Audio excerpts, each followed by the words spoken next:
आलसी लड़के की कहानी। भगवान श्री राम और माता सीता ने भोजन किया और उसके बाद जब वह जाने लगे तो यह भोला सा आलसी लड़का बोला कि प्रभु आप आए, दर्शन दिए, बहुत अच्छा लगा मुझे। खाने को तो कुछ नहीं मिला, लेकिन कोई बात नहीं। लेकिन आपसे एक विनती है कि अगली बार जब आप आएँ तो कितने लोग आएंगे ये बता दीजिएगा, ताकि मैं उतने लोगों के लिए भोजन बनाकर रख रहूं।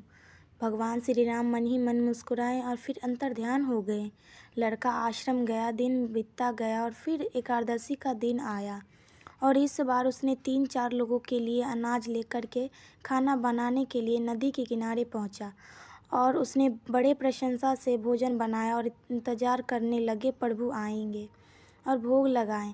इस बार लड़का देखता है कि भगवान श्री राम दरबार के लेके आए हैं, जैसे सीता माता, लक्ष्मण, भरत, हनुमान जी और सभी लोग आए हैं। लड़के ने 3-4 लोगों का भोजन बनाया था और इस बार भी भोजन कम पड़ गया। लड़के ने निराश होकर भोजन की प्रभु के आगे रख दिए। उन्होंने भोजन किया और फिर चले गए और इस बार लड़का फिर से भूखा रह गया। अब लड़का फिर आश्रम गया, दिन बीतता गया और एकादशी का दिन आया और इस बार गुरुजी ने कहने लगे कि क्या गुरुजी, मुझे इस बार जो थोड़ा ज़्यादा अनाज दे चाहिए। गुरुजी सोचने लगे कि यह इतना सारा अनाज का करता क्या है, कहीं इसे बेचता तो नहीं। फिर उन्होंने कहा कि ठीक है, भूख से परेशान रहता है। लड़के ने कहा नहीं गुरुजी, मैं भूख से परेशान नहीं रहता हूँ, प्रभु के साथ बहुत लोग आते हैं, उनको भी भोजन करना पड़ता है। गुरुजी को लगा कि लड़का पागल हो गया है, लेकिन गुरुजी ने सोचा कि चलो एक बार चलकर देखते हैं कि लड़का इस अनाज का करता क्या है। वह भोला सा लड़का अनाज लेकर के नदी के किनारे पहुंचा और इस बार भोजन बनाए नहीं। उसने सोचा कि प्रभु हर बार ज़्यादा लोगों को ले कर के आते हैं, इस बार वह जितने भी आएंगे खुद बना कर के भोग लगा लेंगे। और इस फिर प्रेम से प्रभु को बुलाने लगा। गुरुजी ने यह सब छुप कर देख रहे थे कि भोजन तो बना नहीं और प्रभु को बुला रहा है, लेकिन लड़के ने देखा कि इस बार प्रभु के साथ बहुत से लोग आए हुए थे।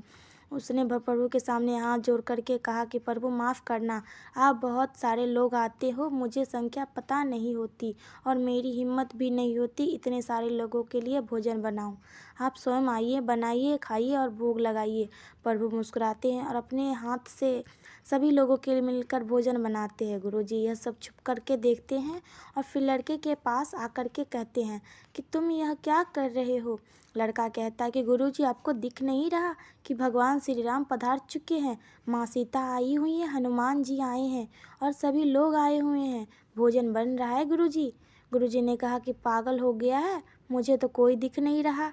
लड़का गुस्सा हो गया और बोला, प्रभु आप ये क्या कह रहे हैं, एक तो मुझे बहुत भूख लग रही है, गुरुजी को दर्शन नहीं दे रहे, जो मुझे पागल समझ रहे, कृपया करके गुरुजी को दिखा जाओ।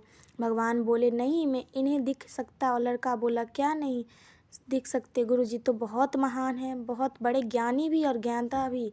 भगवान बोले ज्ञानी ज्ञानता होंगे, लेकिन तुम्हारी तरह सरल नहीं, सरलता तुम में है, तुम्हारे गुरुजी में नहीं। लड़के ने यह बात गुरुजी से कही कि भगवान श्री राम कह रहे हैं कि आप में सरलता नहीं, आप मेरी तरह सरल नहीं, इसलिए आपको नहीं दिख सकते। गुरुजी की आंखें नम हो गई और रोने लगे कि और बोले बिल्कुल सही कह रहे हैं, अंदर तुम्हारे जितना सरलता नहीं। और फिर माफ़ी मांगने लगे।